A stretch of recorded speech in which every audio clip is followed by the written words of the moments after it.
دایکانی شەهید بێگومان ئەو دایکەتێ ئەو پەروەردەیە ئەو خاوەندارەتی کردنەیە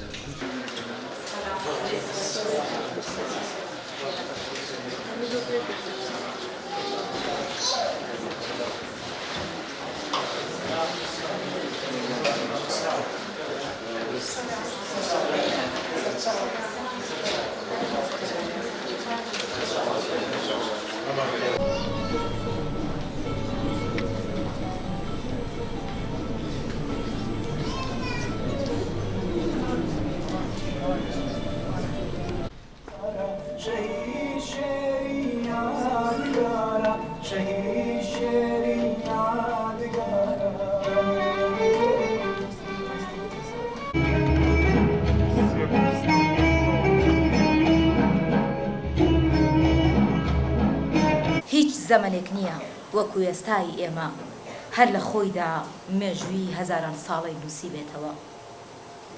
لە زەمانەکاندا ئەفسانەکان خەیاڵی بوون، بەڵام ئێستا ئەفسانەکان لە پێش چاوماندا دیارن.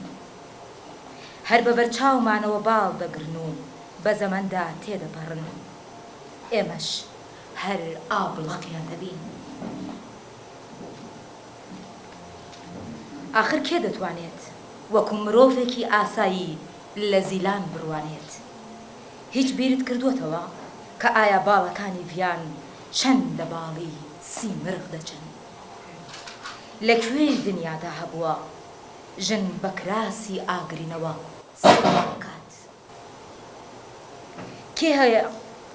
کێ هەیە خۆی نەبوو بێتە ڕێهەواڵی ئاری میرکان و بڕوا بکات کە ژنێک چۆن بۆتە بورکان؟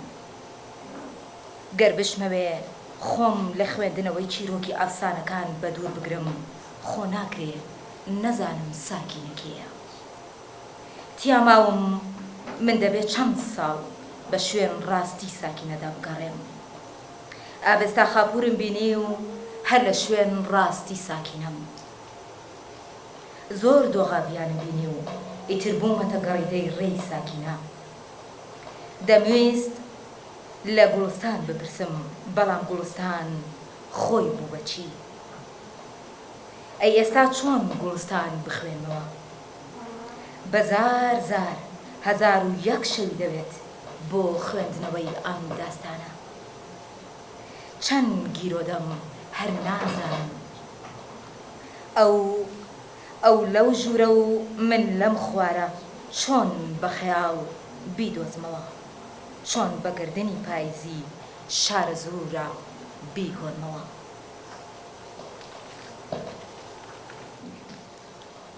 خوێنی ڕژاوی ژنێکی وا کە فاشیزم لە دەوری گەڕێ، ژنێک کە خیانەت و داگیرکاری ناچار دەکات بە یەک قەپۆس پێی بوەڕێ. ئەم ژنە جگە لە ڕێبازی زەکیە و بەفرینەکان لەکوێی دنیادا دەتوانرێ بێتە هەبوون؟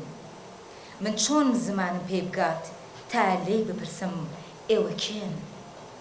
تا لێی بپرسم ئێمە کێین؟ لەم زەمەنی بێ ئەمەکی و لەم زەمەنی بەربەڕیەت و بەرەڵای سیاسیەدا هێرۆمان دەبێتە سنبول.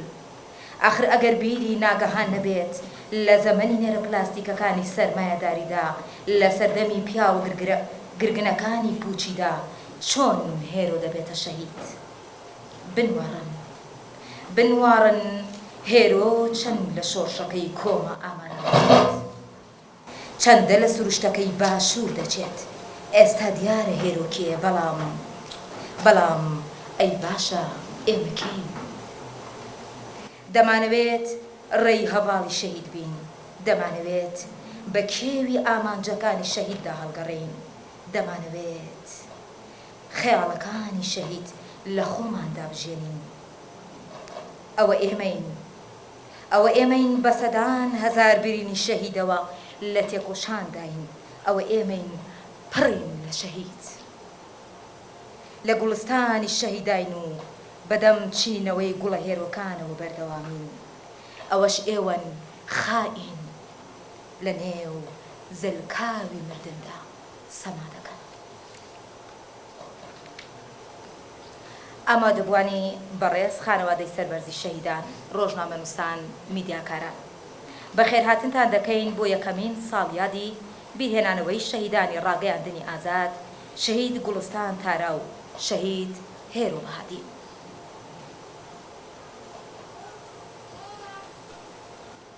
دووبارە بەخێرهاتنی هەموو لایەکتانەکەین بەخێر بێن سەر چاومان. سەرەتا بە خولەکێک وەستان بۆ ڕێزگرتن لە گیانی پاکی شەهیدانی ڕاگەیاندنی ئازاد سەرجەم شەهیدانی ڕێگەی ئازادی دەست بە مەراسیمەکەمان دەکەین.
دوو ڕۆژنامەنووسی ئازاد شەهید بوون.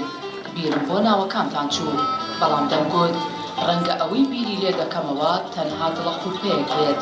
چەند ساتێک هیچ دەنگێک نابیستم. جاری وا هەیە مرۆڤ لەگەڵ ئەو ساتانە دەوەستێت. چاوم لە چیایە؟ لە ئێوەیە. لەبەر خۆمەوە ئەو گۆرانیە دەخوێنم.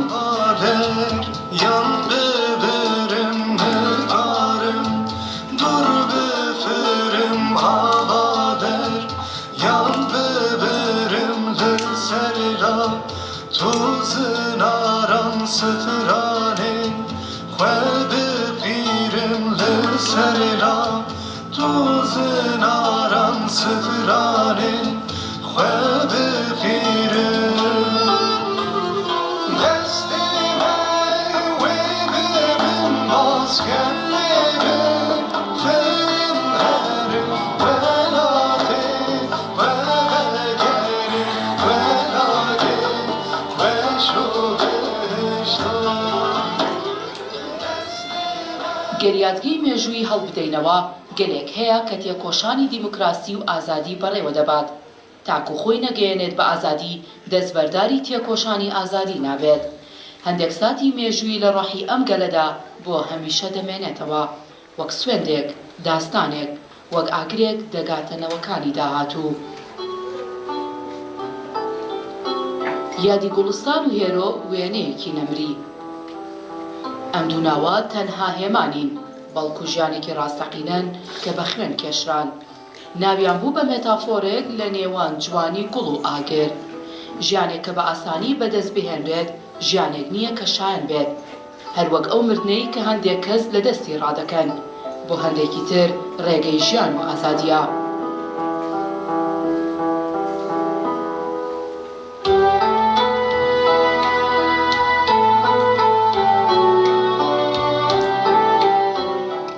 ئەوەی واتادار لەم حەقیقەتەدا دەژین ڕۆژنامەنووسی ئازادە بۆیە گوڵی و هێرۆش ڕویان لە ڕاگەاندنی ئازاد کرد قەڵەم و کامێرا ڕۆح و زمانی ئەوان بوو. بۆ هێروی گەرمەسێران هێرۆ لەم خاکە پڕ لە نیشتیمان پەروەری و ڕزگاری خوازیەدا هاتە دنیاوە و هەر لە ساڵانی منداڵیەوە ڕەنج و حەسرەتی گەرمیان لە خوێنیدا ڕەنگیدایەوە. منداڵی هێرۆ لە کۆتاییەکانی تەمەنی بەعسدا بوو لە دوای ئەنفال و هەڵەبجە و ئاوارەی ئەمە لە هێرۆدا هەستێکی قوڵی بۆ دادپەروەری و ئازادی دروست کرد. لەگەڵ گەورەبووندا بە چاوەکانی خۆی سیستەمی داگیرکاری لە کوردستان دەبینی بینی چۆن گوندەکانی کوردستان لەناو دەبن. لە دڵەوە هەستی بە حەسرەتی هەزاران دایکی ئەنفال و هەڵەبجە کرد. لە دڵی خۆیدا بە داگیرکەری دەگوت ئێوە دەمرن و نیشتیمانی من دەژی.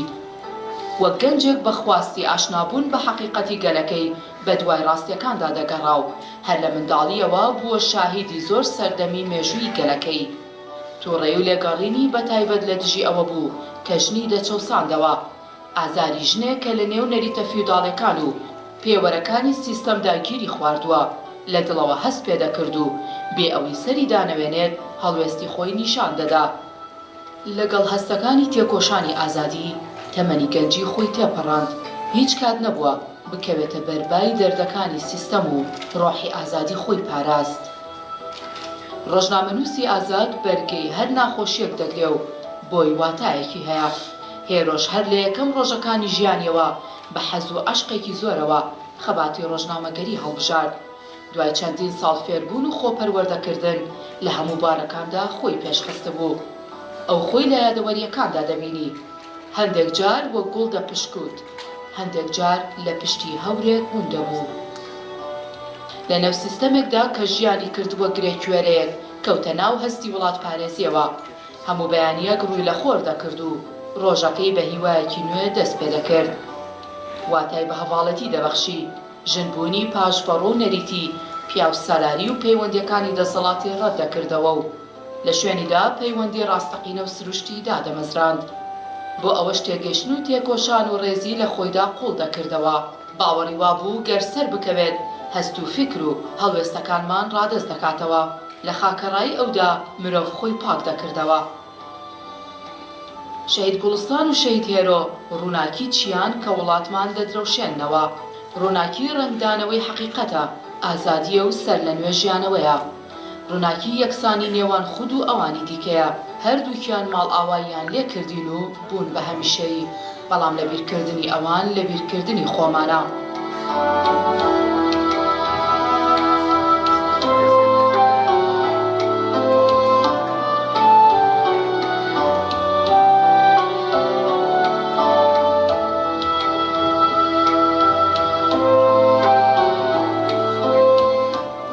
بۆ گوڵی سپی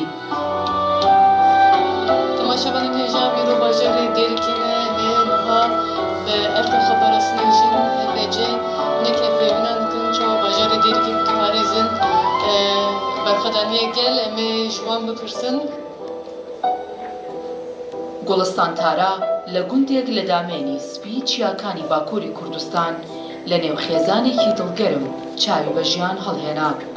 دڵسۆزی بنەماڵەکەی بۆ نەتەوە وڵات وای کردبوو ببێتە کەسایەتیەکی جەوهەر و بنەڕەتی. لەو کاتەوە بڕیار دەدات ببێتە خەباتکارێکی ڕاگەیاندنی ئازاد و ڕووی لە بەشەکانی کوردستان کرد. پاژناوی تارای بۆ خۆی هەڵبژارد. هەنگاوی خەباتی خۆی لەسەر ڕێگەی غوربەدلی ئەرسۆز و خەلیلداغ درێژە پێدەدات. ساڵی 2001 لە ئەکادیمیای چاپەمەنی شەهید غوربەدلی دەستی بەکار کرد. هاوڕێکانی ئاشنای دڵسۆزی گوڵستان بوون لە کارەکانیدا. مرۆڤێکی بە ئایدیا و هەمیشە ڕووخۆش. گوڵستان لە ناوچەی وڵات پارێزی ئێرح لەدایک بوو بۆیە قارەمانەتی ئێرحی لە خۆیدا ناوەخن کردبوو. هەمیشە لە لێکۆڵینەوەکانیدا لەو ڕووداوانەدا لێکۆڵینەوەی دەکرد کە پەیوەندی بە مێژووی کورد و ژنانی کوردەوە هەبوو. هاوڕێتی لای ئەو بابەتی سەرەکی بوو، بە وەفا بوو. هەواڵەکانی لە زیندان بووبن یان ئەوروپا، لە چیا بووبن یان شار، بە نامە و یاداشت و نووسین خۆی دەگەیاندنێ. ئەمانەتە هەرە پیرۆزەکانی ئەو یاداشت و نامە و یادەوەریە بچووکانە بوون کە لە هاوڕێکانیەوە بۆی دەهات. گوڵستان عاشقی بەرد و خاک و گوڵ و تیشکی مانگ و باران و گەڵایدارەکانی وڵاتەکەی بوو. عاشقی مێژوو و جوگرافیای کوردستان بوو. زۆر حەزی لە هەڵپەڕکێ بوو. جوان هەڵدەپەڕی، وەک بڵێ باڵ دەگرێت و لە خۆشیدا دەفڕێت. حەزی لە پیاسەی ژێر باران بوو. باوەڕی وابوو گەر مرۆڤ بزانێت چۆن بڕوانێت، ئەوا دەتوانێت لە جوانیەکانی ئەم خاکە پشکدار بێت. گوڵستان دڵسۆزی ڕیشەی خۆی بوو، بۆیە دەگەڕا بۆ زانینی چیرۆکە داپیرە گەورە سووریانیەکەی لە قامیشلۆ کە لە کۆمەڵکوژی ڕزگاری بوو. بۆ لێگەڕین و دەرخستنی شۆڕش چوە ڕۆژئاوای کوردستان. بە سادەبوون و دڵسۆزیەکەی هاوڕێیەکی جوانی منداڵان بوو. بۆ منداڵانی کوردستان هەڵگری عەشقێکی گەورە بوو. شیرین و نوقڵی لە جانتاکەیدا بۆ هەڵدەگرتن. منداڵان هەستیان بەم خۆشەویستێ سادەیی دەکرد و لێی نزیک بوون و لەگەڵ دایکان پەیوەندێکی بەهێزیدا دەمەزراند. هەروەک چۆن هەموو درەختێک تۆ لەسەر خاک دەڕژێنێ، گوڵستان و هێرۆش تۆوی خۆیان لەسەر دڵەکان چاند. خاک وەک باوەشی دایکێک تۆوەکان بۆ سبەینێ دەپارێزێت و پەروەردەیان دەکات. دوو عاشقی ئازادی و کوردستان وەک تۆ کەوتنە سەر زەوی و شین بوونەوە و کەوتنە ناودڵی هەموو کەسێکەوە. هەرچەندە ساڵێک بەسەر کۆچی ئەواندا تێپەڕی، بەڵام دەنگیان هێشتا لە گوێماندایە.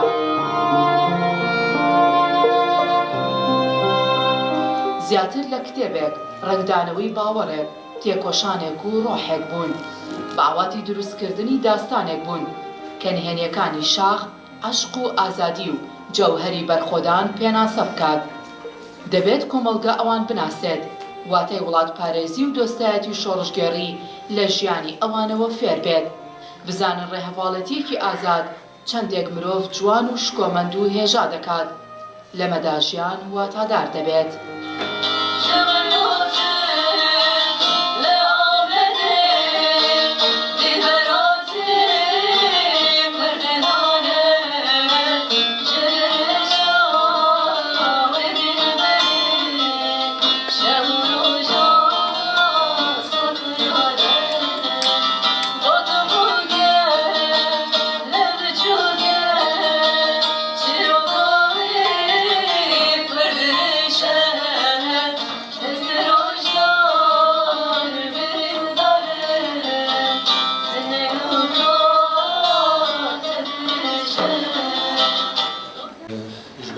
Kurdistan, Batmanê min gelek Slavê Batmaniya aniyê ji we re.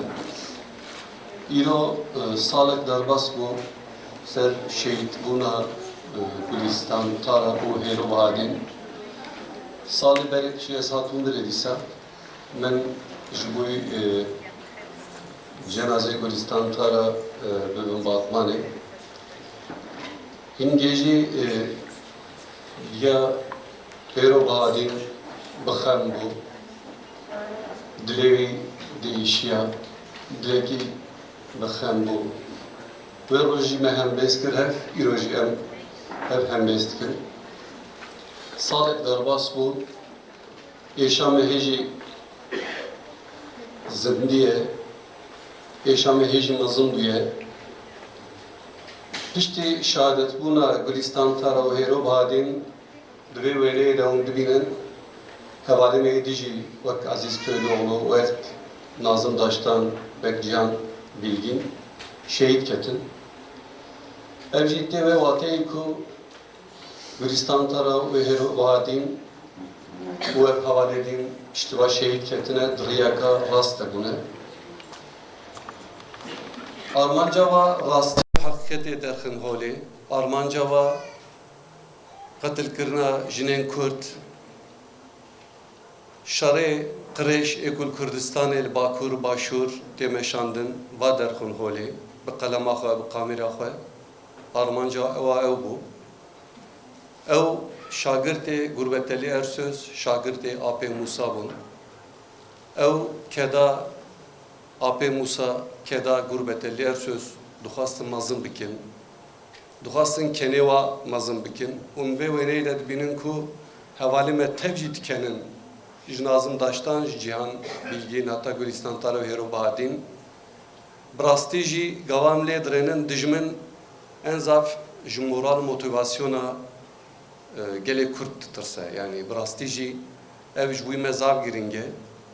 سەری ڕێز بۆ خانەوادەی هەردوو شەیدی ڕۆژنامەنووس گوڵستان تارا و هێرۆبادین دادەنوێنین و تەواوی ڕۆژنامەنووسان ئەو ڕۆژنامەنووسانی کە لەسەر ئازادی ڕادەبڕین و ئازادیکاری ڕۆژنامەنووسی و پیشەی ڕۆژنامەنووسی شەهید کراون.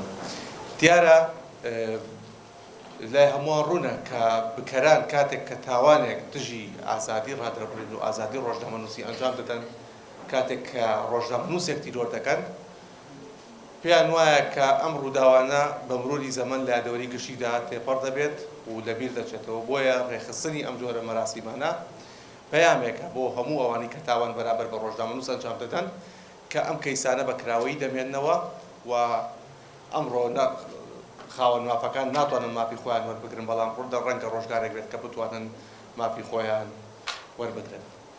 ئەوەی کە بەرامبەر بە شەهید هێرۆ و شەهید گوڵستان کرا تاوانی جەنگ بوو، چونکە ئەوانە ڕۆژنامەنووسن و ڕۆژنامەنووسیش کەسانی مەدەنین کە لە کاتی پێکدادانە چەکداریەکان لە کاتی هەرچ هێرشێکی چەکداری و هێرشێکی ئەوەی کە سوپایەکی بێگادە یاخود پێکدادانێکی چەکداری ڕوودات کاتێک دەبێت بەپێی هەموو عەرفەکان بەپێی هەموو یاسانی و دەوڵەتەکان پێویستە سەلامەتی گیانی ڕۆژنامەنووسان و هاوڵاتیان بپارێزێت و نابێت بکرێت ئامانج بەداخەوە ئەوەی کە بەرامبەر ئەو دوو ڕۆژنامەنووسەکرا ئەوە تاوانی جەنگ بوو. هەموو لایەک بەخێراتن ڕۆژنامەنووس ویژدانی کۆمەڵگە و ڕووناکەرەوەی حەقیقەتە. یەک ساڵ لەمەوبەر لەوەها ڕۆژێکدا بەر لەوەی ڕۆژ بە تەواوی باڵ بەسەر شارە زۆردا بکێشێت کاتژمێر دەیسەر لە بەیانی هەواڵانی ئێمە دوو ژنە ڕۆژنامەنووس هێرۆ بەهادین گوڵستان تارا بەدەستی دەوڵەتی تورکیا شەهید کرا. تا ئەمڕۆ حکوومەتی هەرێم بە شێوازێکی وارەیی دژی ئەو تاوانە هەڵوێستی نەنواندووە و ئامادە نەبووە وە قوربانی هێرشی تورکیادانی پێدابنێت. ڕۆژنامەگەری و چاپەمەنی لە دۆخی کوردستاندا کردنەوەی ئەو پەنجەرەیە بووە بۆ دەرخستنی ڕووی ڕاستەقینەی داگیرکەران و هەو ئاوازەکانیان. ئەو دەسەڵاتەیان بە درۆ خستۆتەوە کە لە ڕێگەی ڕاگەیاندنی شەڕی تایبەتەوە هەوڵ دەدات کۆمەڵگە چاواشە بکات. ئەمڕۆ لە ئاستی جیهان و کوردستانیشدا بۆ ئەوەی پەردە بەسەر حەقیقەتدا بکێشن، ڕاستیەکان چاواشە بکەن، ڕۆژنامەوان بە ئامانج دەگرن. ساڵی ڕابردوو لەگەڵ هەردوو ژنە ڕۆژنامەنووس هاوکات ڕۆژنامەوانان ڕێهەواڵانی ئەوان جیهان بێلگین، نازم داشتان، مراد میرزا لە شەنگال، عەزیز کۆیلۆغڵۆ بە ئامانجگیران و شەهید بوون. لەگەڵەوەشدا دۆخی شەڕ ئاڵۆزی ناوچەکە لە ڕۆژهەڵاتی ناوەڕاستدا لە چەندین جێگەی دیکەش ڕۆژنامەنووس بە ئامانجگیرە. بەدەیان ڕۆژنامەنووس شەهید بوون یاخود کوژراون. بەرپرسکردنەوەی ئازادی ڕۆژنامەوان و شێواندنی ئەرکی کارکتەری ڕۆژنامەگەر تا ئەم ساتە بەردەوامە. تەنانەت بڕیاری دادگا بۆ درێژکردنەوەی سزای ڕۆژنامەنووس شیروان شیروانی بۆ ماوەی 4 ساڵی دیکە لەلایەن ئەم دەسەڵاتەوە بە ئاشکرا پێمان دەڵێت دۆخی ڕۆژنامەگەری و ڕۆژنامەنووسان لە هەرێمی کوردستان چەندە لەژێر مەترسیدایە. حکوومەتی هەرێم لە ماوەی 34 ساڵی تەمەنیدا شوێنێکی ئارام نەبووە بۆ ڕۆژنامەنووسان و تاکو دەچێت دۆخی ڕۆژنامەگەر دۆخی ئازادی ڕادەربڕین خراپتر دەبێت. لە ڕاستیە قسەکردن لەسەر هەواڵانی شەهیدمان لەگەڵ ئەو هاوڕێیانەی کە ڕۆژانێک بۆ کاری میدیا پێکەوە کۆبووینەتەوە قورسە. ئەمڕۆ ساڵێک تێپەڕە بێت بەسەر شەهیدبوونی هاوڕێیانمان گوڵستان تارا و هێرۆ بەهادین. ئەمەوێ بەبیری بێنمەوە هاوکات بێمەبەست نییە کە هەر لەم ڕۆژەدا لە ڕۆژئاوای کوردستان و ساڵێک بەر لە ئێستا تیمێکی ڕۆژنامەوانی ژن تیڤی کرایە ئامانجووە لە ئەنجامی ئەو هێشەدا هاوڕێ و هاوکار و ئازادی خواز و هاوڕێیانمان لە ژن تیڤی نەجمەدین فەیسەڵ گیانی بەخت کرد و ڕۆژنامەنووسانی دیکەی ژن تیڤیش بریندار بوون. یعنی ڕاستیەکەی نامەوێت دووبارەی کەمەوە کە ڕێبازی ڕاگەیاندنی ئازاد چۆنە لەبەرەوەی ڕوونە بە ئامانجگرتنی هێندە هەواڵانمان هێندە ڕۆژنامەنووسانی ئازاد کە لە ناو میدیای ئازاددا کار دەکەن بە درێژایی 50 ساڵ لە بەرامبەریدا ئەو بەرخۆدانی کە 50 ساڵە بەردەوامە ئەو حەقیقەتە نیشان دەدات کە چۆن بەر لە 50 ساڵ بە دروشمی لەسەر حقیقت پاشگەز نابینەوە هەنگاو بۆ جوانانی دەستی پێکرد تا ئەم ڕۆژ بەردەوامە ئامادەبوونی ئێوە ئامادەبوونی هاوڕێ ڕۆژنامەنووسەکانمان لێرە ئەومان بۆ دووپاتەکاتەوە کە ڕۆژنامەنووسانی ئازاد شەهیدانی ڕێگای حقیقت هیچ کاتێک لە بیر ناچنەوە و لە بیریش نەچوونەتەوە بۆ ئێمە ساڵێک تێپەڕە بێت بەڵام ئێمە دووبارە لێرە کۆبووینەتەوە.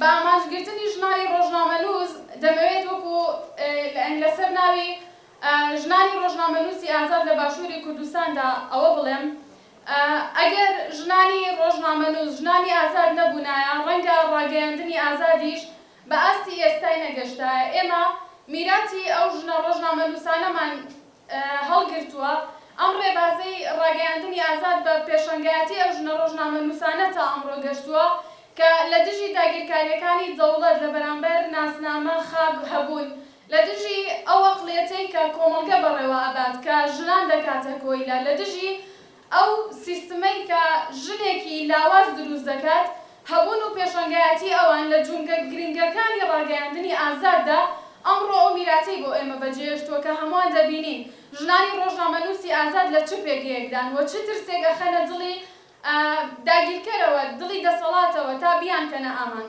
ئامانجگرتنی گوڵستان تارا و هێرۆ بەهادین و تەواوی ژنانی ڕۆژنامەنووسی دیکە کە لە پێش ئەواندا خەبات و تێکۆشانێکی بێوچانیان کردووە ڕاستی هێزی ژنی ئازادمان بۆ دەردەخات.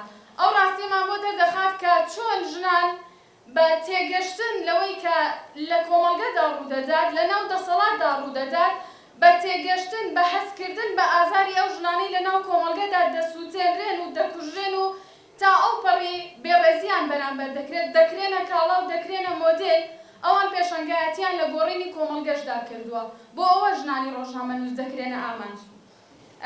ئەوەی کە هەیە نامەوێت زۆر درێژەی پێ بەم کە چ سیاسەتێک بەرامبەر ڕاگەیاندنی ئازاد بەڕێوە دەچێت بەڵام ئەوەی ئەمڕۆ دەکەوێتە سەرشانی ئێمە وەکو ژنانی ڕۆژنامەنووسی ئازاد ئەو چاوەڕوانیەیە کە بنەماڵەی ئەو شەهیدانە لە ئێمە هەیەە ئەو تێڕوانینەی ئەوانە چۆن سەیری ئێمە دەکەن چۆن چاوەڕوانیان لە ئێمە هەیە ئێمە چۆن ڕێبازی کشەکانیان ڕێبازی ڕۆڵەکانیان درێژە پێ دەدەین کاتێک ئەوان باوەش بۆ ئێمە دەکەنەوە کاتێک ئەوان دڵخۆشن بەوەی هەتا ئەمڕۆ ساڵێک تێدەپەڕێت ئێشتا ناوی ئەوان لەسەر زمانی ئێمەیە ئەمە بۆ ئێمە بەرپرسیارەتی گەورەیە ئەمە بۆ ئێمە دەبێتە خاڵێک کە بەردەوام بین لەو تێکۆشانی کە ئەیکەین لە چ ترسێک هەبێت چه هێرشێک هەبێت چەند هاوڕێی تریشمان بکرێنە ئامان چەندی تریش شەهید ببن بەڵام ئەم ڕێبازە بەردەوام بێت. بەڕاستی من ئەمڕۆ نامێ باسی هێرۆ بکەم چکە باسکردنی هێرۆ وەسفکردنی نازانم هەرچی بڵێ لە پای هێرۆ کەمە ئەوەندە کچێکی سەنگین سەلار پاک بێگەرد تاوانێکی ئەوەندە قێزەون ئەوەندە پیس ئەوەندە نامرۆڤانە بەرامبەر ئەم دوو گوڵە جوانەی ئەم کوردستانە کرا کە هەر چۆنێک و بە هەر زمانێک ئیدانێکی هێشتا تەواو نابێت. تەنها شتێکەمەوێ بیڵێم ئەوەیە ڕەشپۆشی ژنێکی گەرمیان کە هەتاوەکو ئێستا ڕەشپۆشە چاوەڕی ئێسک و پلوسکی ڕۆڵەکەیەتی کە بیهێنێتەوە بەسە بۆ ئەوەی کە تۆ بڵێ سەدام حوسێن تیرۆریستێک بوو. فرمێسکی یەک شەوی دایکم و باوکم کە ئێڕێژن بۆ دووری هێرۆ بەسە بۆ ئەوەی کە بوترێ ئێمە لە چ وڵاتێکین کە چ وڵاتێکی بێ سەرۆبەرەمان هەیە کە وڵاتێکی نابەرپرسمان هەیە. سەیرم پێیە لەواتی ئەوەی کۆڕ و دەستخۆشی بگرین بۆ گەنجە سەرکەوتوەکانمان خاوەن ئیرادەکانمان کە گەنجێکی جوانی وەکو هێرۆ بەو هەموو توانە و بەو هەموو سەرکەوتنەی هەبوو ئەبێ کۆڕی مردنیان بۆ ساس بکەین. ئەمە گەواهیدەری ئەوەیە کە ئێمە چەندە بەرپرسەکانمان ترسنۆکن کە وەک ئەوەی ناتوانن ژیانی گەنجەکانمان بپارێزن با بەلانی کەم بە وشەیەک ئیدانەیان بکردایە با بیان وتایە ئێوە تیرۆریستن هەی وڵاتی داگیر کرد ئێوە خوێنی دوو گەنجی بێتاوانتان ڕەشت ئێوە ناحەقیتان بەرامبەر هۆڵی ئەم وڵاتە کرد با بە وشەیەک ئیدانەیان بکردایە خۆ من سوور ئەزانم بوێری ئەوەیان نییە ناوێرن کە ئیدانەی ئەوە بکەن.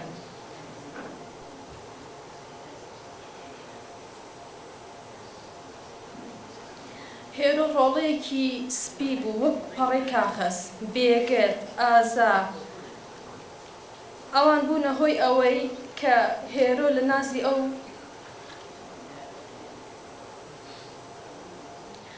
مناڵانە لە نازی هێرۆ بێبەشکەن کە ئەو مناڵە لەویا دانیشتووە لەو ڕۆژەی هێرۆ شەهید بووە ئەو بارە دەرونی تایەتی هەتا وەکو ئێستا هەروەکو خۆیەتی. هیوادارم ینی ئەبوایە ئێستا ئێمە لەم ڕۆژە باسی بە سزاگەیاندن و لە سێدارەدانی بکوژانی ئەم کارەمان کردایە چونکە ئەوە ئەبوو بە ئاوێک بۆ سەر و ئاگری کە لە دڵی دایکم و باوکمان هەیە. ئینشاءڵڵا و ئاگری کە هەموو ڕۆژێ جەرگی دایک و باوکم ئەسووتێنێت ببێ بە ئاهێک وڵاتیان کاول کات. جەرگی دایکەکانیان وەکو دایکم بسووتێ ئینشاءڵڵا ئەوەی کە بە وشەیەک بەشدارە لە تاوانێکی ئاوا قێزەون بەرامبەر گەنجی ئەم وڵاتە فەرقی نییە ئەویش هەر کوردێکی خۆفرۆشە. هیوادارم ڕسواییان ببینین ئینشاءڵڵا. ئێمە نازانم من ئەمڕۆ داواکاریم لە هیچ کەسێک نییە لە هیچ بەرپرسێک نییە لە هیچ لایەنێک نییە چکە دەسەڵاتی ئێمە هەم کوێرە هەم کەڕە هەم بێدەسەڵاتیشە هیچی لە توانایان نییە وەک نەیتوانێت گەنجەکانیشمان بپارێزێت ڕۆژێ لەگەڵمانە هاوخەم نەبووە چکە داواکاری لە کەسێک ئەکرێت کە بوێری هەبێت کە توانای هەبێ حەق بسەنێ کە توانای نەبێ حەق بسەنێت بوێری نەبێ کە بە بڵێ بە وڵاتێک بڵێ تۆ داگیرکەری تۆ خوێنی گەنجێک کە بە ناحەق ڕشتووە چ داواکاریەکی لێ ئەەکەیت. ئێمە داواکاری خۆمان حەقی خۆمان داوەتە دەستخوا ڕۆژ بە ڕۆژ ئەوە تا هەموو ڕۆژێ حەقی هەر زوڵم لێکراوێک لە زاڵمێک ئەبینین ئەوە ئەجاجە ئەوە فڵانە ئەوە فیسارە ئێمەش سەبرمان گرتووە خوای گەورە ئەمڕۆنا سبەی حەقی گوڵستان تارە و حەقی هێرۆ ئەبینینەوانێ بە چاوی خۆمان و دڵنیاشم کە ئەیبینم خوای گەورە وڵاتیان کاولکە خوای گەورە حەقی ئێمە بسەنێ خوای گەورە حەقی چەنەها خوێنی گەنجی وەکو هێرۆ لە لیان بسەنێتەوانێ ئینشاءڵڵا ئینشاءڵڵا ئێمە حەقی خۆمان ئەسێنین. مردن تا مردن فەرقی هەیە ئەگەر ئێستا هەموو خۆشی هەموو ئەم دنیاە بکەیتە پەرداخێک و بیوی بەدایک واوکم بیخۆن و دڵخۆشیان ناکە بەڵام بە سزاکە گەیاندنی بکەرەکانیان ئاوێکی ئەکرد بەسەرم ئاگرا ئینشاءڵڵا بکوژانیان دەستگیر ئەکرێ ئەوەی بەشدارە بە قەڵەمێک بە میدیایەک بە وتەیەک لەم تاوانە ئینشاءڵڵا بە سزای خۆی بکە. دەست و چاوتان خۆش بێ. هەڵبەت ئەمڕۆ ساڵێک بەسەر ساڵیادی شەهیدکردنی هەردوو شەهیدی ڕاگەیاندنی ئازاد گوڵستان تارا و هێرۆ بەهادین تێپەڕێت دیارە خاوەندارەتی کردن لە شەهیدان بەم شێوازەی کە ئەمڕۆ لەم مەراسیمەیە بینیمەن و خۆ بە خاوەنزانینی بنەماڵەی شەهیدان و هاوکات ژنانی ڕۆژنامەنووس بەم شێوازە ئەم میراتیە بەردەوامی پێداوە کاکە ژنانی تری ڕۆژنامەنووسی لە هەموو ڕاگەیاندنەکان بە تایبەت ڕاگەیاندنی ئازاد لەسەر میراتیە بەردەوام بن و بەڵێنی خۆمان لەم ڕۆژە دووبارە کردەوە کە لەسەر ڕێوڕێبازی حەقیقەت لەسەر ڕێی هەردوو ژنە شەهیدی ڕۆژنامەنووس بەردەوامە بین.